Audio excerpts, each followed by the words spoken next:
పేరు అదేవిధంగా మీ గ్రామం పేరు కూడా తెలియజే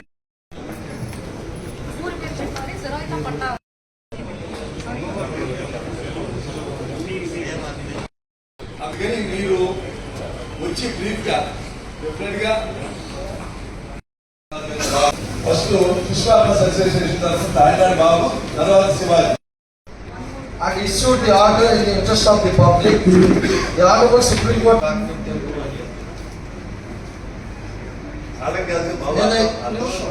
కొల్లేరులో జరుగుతాయి. ఆ పరిస్థితుల్లో జీవన విధానానికి ఇబ్బంది కలగకుండా చూడాలి.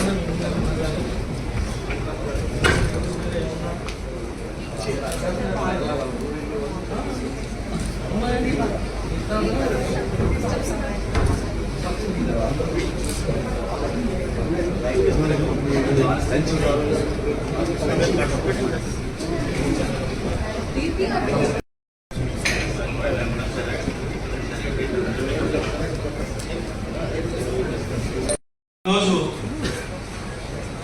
సుప్రీంకోర్టు తల్లి ఉత్తర్వుల ప్రకారం సెంట్రల్ ఎన్పవర్డ్ కమిటీ సమావేశంలో ప్రజాప్రతినిధులుగా మమ్మల్ని కూడా భాగస్వాములు చేసినందుకు కమిటీ వారికి, ప్రభుత్వ అధికారులకు, జిల్లా కలెక్టర్ గారికి, నా సహచర శాసనసభ్యులకు, మా రైతులందరికీ కూడా హృదయపూర్వక నమస్కారాలు. ముఖ్యంగా ఈరోజు 14,000 ఎకరాలు జిరాయితీ ల్యాండ్ ఉంది. సుమారుగా 20,000 డీ నమూనా కానీ మనం పట్టాలిచ్చినటువంటి గవర్నమెంట్ భూమి కానీ ఉంది. ఈ 20,000 ఎకరాల్లో ఉన్నటువంటి రైతాంగం ఈనాడు ఒక రకంగా ఆస్తి ఉండి భిక్షగాడిగా మారిపోయారు. ఈ ప్రభుత్వం అనేక పర్యాయాలు కాంటూరు పరిధిని తగ్గిస్తామని, మీకు న్యాయం చేస్తామని మేము హామీలు ఇవ్వడమే తప్ప ఏ రకమైనటువంటి అభివృద్ధి జరగలేదు. क्या बोलना चाहता है कि 14,000 20,000 नियरली 20,000 ऑफ डी पट्टा और जिरायती लैंड से जमीन है वहाँ पर. वहाँ का हाल ये है कि सारे लोगों का वहाँ पर लैंड है, लेकिन लैंड का जो हम खेती बाड़ी करते हैं, सब करते हैं, वो इतना मजा नहीं ले पा रहा था. मतलब जैसे लैंड से वो पूरा रिसोर्सेस आते हैं उन लोगों को, यहाँ पे वो एक्सरसाइज नहीं हो रहा है. So they are mere reduced into labourers. इसकी वजह से माइग्रेशन हो जा रहा है. वहाँ पे मिटिगेशन नहीं है, लेकिन माइग्रेशन तो ज्यादा है. लेबरर्स बन चुके हैं वहाँ पर. ఒక ఈ విషయాలన్నింటినీ ఈరోజు సుప్రీంకోర్టు దృష్టికి తీసుకెళ్తాం. సుప్రీంకోర్టు ఒక కమిటీని కాన్స్టిట్యూట్ చేయడం, ఇది కొల్లేరుకి ఒక గతిని, స్థితిని మార్చడానికి ఉపయోగపడుతుందని మేము పూర్తిగా విశ్వసిస్తాం. So, वो क्या बोलना चाहते हैं कि अभी आप कमिटी आए हैं, so we fully trust in you and you are a last resort and a beacon of hope. We hope you will uplift our communities. And when my father was talking over there, I just got an information from a person over there. वो बोलना चाहते हैं कि sir, dowry दिए थे.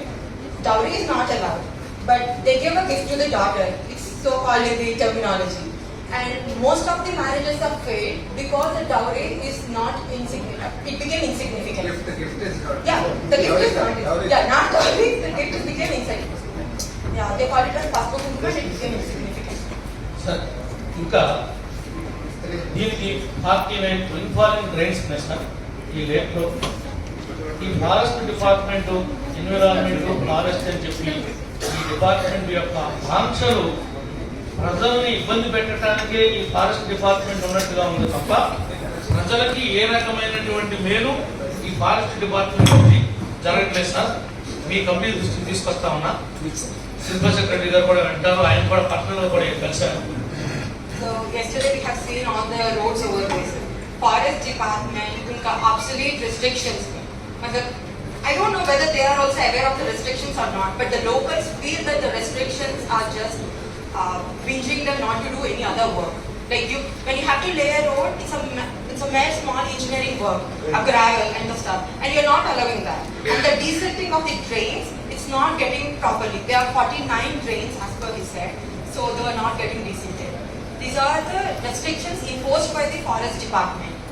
For example నేను 2014-19 Chandrur constituency MLA. అప్పుడు central government నుంచి భూ అర్బన్ కింద ఎకో టూరిజం డెవలప్ చేయడానికి 3 crores ఫారెస్ట్ డిపార్ట్మెంట్ ఈ టూరిజంకి శాంక్షన్ చేయించారు 2014-19. స్టిల్ టుడే ఇంప్లిమెంట్ చేయలేదు. ఈ రోజు కూడా నేను ప్రిన్సిపల్ సెక్రటరీ గారిని కలిశాను, పిసిసిఎఫ్ గారిని పర్సనల్గా 2 times విజిట్ చేశాను, మా కలెక్టర్ గారితో లెటర్ రాయించాను, టెండర్స్ పిలిపించాను. టెండర్స్ పిలిపిస్తే ఫారెస్ట్ డిపార్ట్మెంట్ వాళ్ళు ఆ ఇంజనీరింగ్ డిపార్ట్మెంట్కి మీ మీద ఎందుకు క్రిమినల్ కేసు పెట్టకూడదని చెప్పి వాళ్ళని థ్రెటన్ చేస్తే పిలిచినటువంటి టెండర్స్ని క్యాన్సిల్ చేశారు. ఇప్పుడు మాన్సూన్స్ వచ్చేసి ఇవాళ పని చేయాలంటే కష్టం. 3 కోట్ల రూపాయలు అక్కడ టూరిజం డెవలప్ చేయడానికి సెంట్రల్ గవర్నమెంట్ ఇచ్చినటువంటి ఫండ్స్ని మన లేకులో ఖర్చు పెడతానంటే కూడా ఈ రూల్స్ ఎందుకు అడ్డం వస్తున్నాయి? ఆ రూల్స్లో ఏమి మేము మిస్టేక్ చేస్తున్నాం? దాంట్లో మా తప్పు నేచర్ని ఏమన్నా డిస్టర్బ్ చేస్తున్నామా? మమ్మల్ని ఎందుకు చిన్నపిల్లలాగా తిప్పుతున్నారు? So the rural program of the central government had sanctioned few funds, and from 29, 3 crores of funds. 2014 to 19, he planned to do the work over there when he was the then MLA. And then from since then, the work had been under the red tapeism. There is no progress, and anything has not happened yet. And this term, when he was again re-elected and got into the government, he went to the various departments, already met the chief secretary sir, also a letter was sent to the collector madam, and then the engineering department have called for the works, and the tenders has been called off because the forest department threatened the engineering department that what if a criminal case is charged against 2 people, and it's monsoon now, as you are all aware, the works cannot be progressed or started. So what's the restriction of forest department? Because it's under the Urban Mission. If there are any such restrictions, the restrictions have to be eco-friendly too and human-friendly. Wetland.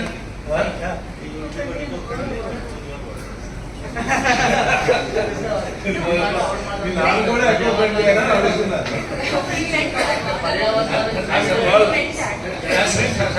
Last point sir, ఈ wetland conservation దాని ప్రకారం ఇప్పటి వరకు నేటి వరకు ₹1 అయినా ఈ environment నుంచి ఈ వెట్లాండ్ కన్జర్వేషన్ దానికి ఈ యొక్క ఫారెస్ట్ డిపార్ట్మెంట్ ప్రపోజల్స్ పంపించి దాని లేక్ని ఎకో టూరిజం డెవలప్ చేయడానికి కానీ ఇంకా లైవ్లీహుడ్ అక్కడ ఉన్నటువంటి వారికి క్రియేట్ చేయడానికి కానీ ఏమైనా మెజర్మెంట్ చేశారా?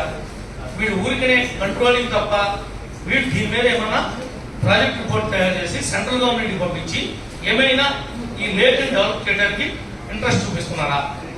ఒక పాయింట్. రెండోది, ఈ క్యాంపా ఫండ్ అనేది ఉంది సార్. ఈ క్యాంపా ఫండ్ అనేది ఈ రాష్ట్రంలో కొన్ని 100 కోట్లు ఉంది సార్. దీన్ని ఖర్చు పెట్టడానికి ఎలిజిబిలిటీ ఉంది సార్. ₹1 అయినా మా ఏరియాలో ఈ డిఎఫ్ఓ గారు కానీ ఈ పిసిసిఎఫ్ గారు కానీ సిఎఫ్ఓ గారు కానీ ఎప్పుడైనా పర్యటించి ఈ పని చేద్దామని మా ప్రజాప్రతినిధులకి మాతో మాట్లాడుతున్నారా? మేము శాసనసభ్యులు ఏంటి, మేము వాళ్ళ దగ్గర బంట్రోతులాగా పనిచేసే పరిస్థితి ఉంది తప్ప నిజంగా మాకు గౌరవం అనేది లేదు సార్.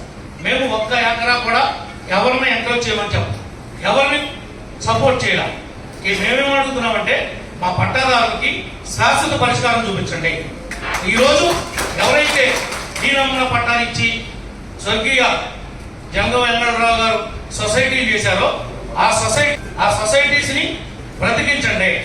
మేమేమి అడిషనల్ గా లేకుని పాడు చేద్దామని, ఎన్విరాన్మెంట్ పాడు చేద్దామని, పిట్టల్ని తరుముదామని మా ఉద్దేశం కాదు. పిట్టలతో సమానమే మనుషులు కూడా చూడమని చెప్పి అడుగుతున్నాం డిపార్ట్మెంట్ వారు. కేవలం పక్షులకు ఉన్నటువంటి విలువ బ్రతుకున్నటువంటి మనుషులకు కూడా ఇవ్వాల్సినటువంటి అవసరం ఉందని చెప్పి మేము మిమ్మల్ని ప్రాధాయపడుతున్నాం సార్. ఇది మా రిక్వెస్ట్ అనుకుంటారో ఏమనుకుంటారో sir.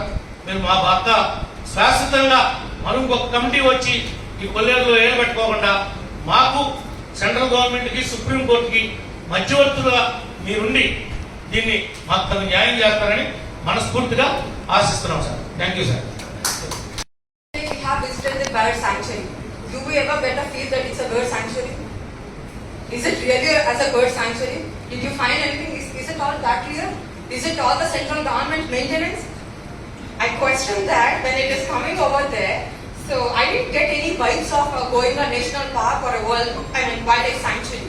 Wildlife sanctuary is most given I think in the hierarchy national parks are given the utmost importance. And in that sort of national parks, Kanaganga National Park, if I'm not wrong, in Chhattisgarh have got the protected areas habitational rights to the people living over there. If they are people so, why can't our people who are not encroachers, they are often treated and called and labeled as encroachers, but they are the landowners, the true landowners. As I own the land, you enjoy land, they also enjoy land. But that land is being a dead land. And also the forest department is imposing such a restrictions. What is the budget that forest department had given to the wildlife sanctuary? We just wanted transparency in that. What is its motto in conserving the forest other than the regulating? All of this time we are just speaking about the regulations. And what are the conservation efforts? Those are just anything like the restrictions or the regulations. Right? We didn't see the actual work of the forest department over there. So I hope you would get into it. And also let me bring it to your kindly notice, sir. Sir, the Ramsar Convention sites are getting Amrit Dharawar scheme. So it was in the year 2023 to 2024 budget, I suppose, sir. Kolleru was given that. What's that budget on that? Is there any improvement and all? This is what we have to ask you. And you are just the last hope that we have. And we know that you are so distinguished people. I know you, sir. The name of the lizard and the spiders have given upon your name. Thank you for that. Such a great person you are.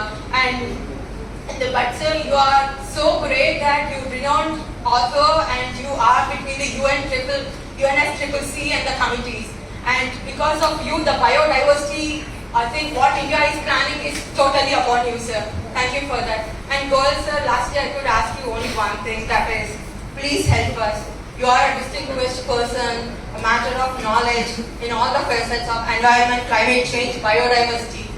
Ma'am, Bhanumati ma'am, I would just ask you one thing. You came from the mitigation and migration over there and from Tripura.